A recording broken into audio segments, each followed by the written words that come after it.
Welcome to The Explainer. Today, we're jumping right into something big, the decision to slam the brakes on all large-scale offshore wind projects. We're going to break down the official reasoning coming straight from the Interior Secretary. Okay, it all kicks off with this one, really decisive announcement. This one move has some massive implications, So let's really get into the why behind it, starting with the biggest reason they've given. All right, so the number one reason given by the Department of the Interior is all about national security. But what does that actually mean? What's the threat they're pointing to? Well, this concern apparently comes from a classified report from the Department of Defense, no less. And according to the Secretary, the real issue here is radar interference. They're framing this as a direct threat to the country's defense.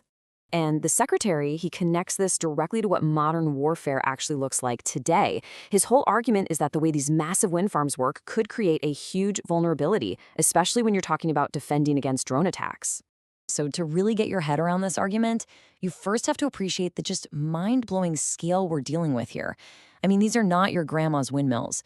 As you can see, a single one of these offshore towers can be way, way taller than the Washington Monument. And hey, it's not just about how tall they are. Take a look at the massive sweep of those blades. I mean, their diameter is actually wider than the Statue of Liberty is tall. And get this, they can spin at over 150 miles per hour. It's that constant super high-speed movement that's really at the heart of this whole security argument.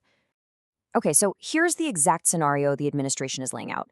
Because our ground-based radar is built to pick up movement, they're arguing that these giant spinning blades could basically create a kind of radar camouflage.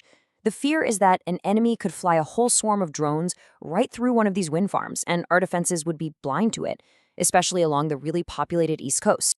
But it's not just about national security. The Secretary also went into a bunch of other issues, environmental and economic ones, that have apparently been fueling opposition to these projects for a while now. And he makes it clear this is not a new fight. You've got all these different advocacy groups, from the fishing industry to whale protectors and even consumer groups, who have been actively pushing back against these huge developments. So the argument from the Secretary is that the permits for these projects were basically rushed through by the last administration. He's claiming it was all done without really fully understanding the potential ecological damage. And this gives you a good idea of the specific environmental worries that have been brought up. Opponents are pointing to things like whale groundings, major disturbances to fish and other marine life, and even the physical damage to the ocean floor from laying hundreds of miles of cable using this method they call jet trenching. Now let's talk money. The economic case from the administration really comes down to this direct cost comparison. The Secretary straight up calls offshore wind the most expensive form of energy. He points to one project that cost a staggering $11 billion for a single gigawatt of power. And he claims that's 5 times more expensive than getting the same power from natural gas. Reliability is another huge piece of the puzzle here.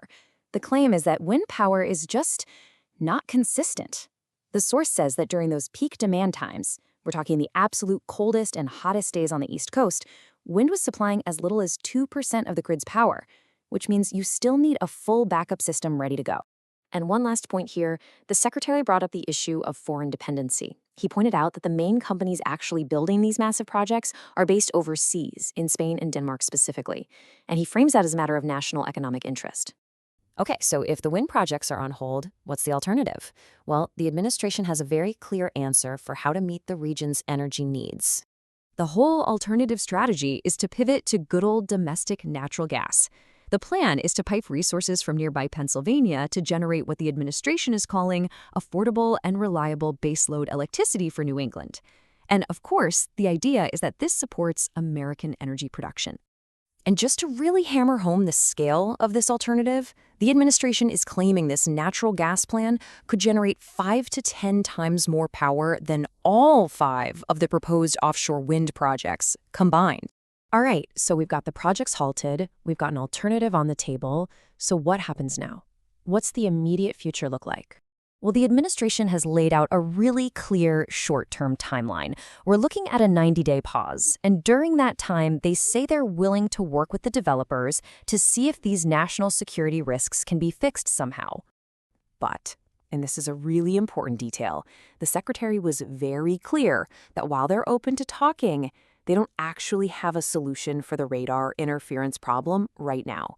So the problem's been identified, but the fix? Not so much. And that leaves us right here with the big, unanswered question at the heart of this whole policy shift. Over the next 90 days, are we going to see some kind of tech breakthrough or strategic solution? Or is this pause actually the beginning of the end for these huge offshore wind projects here in the US?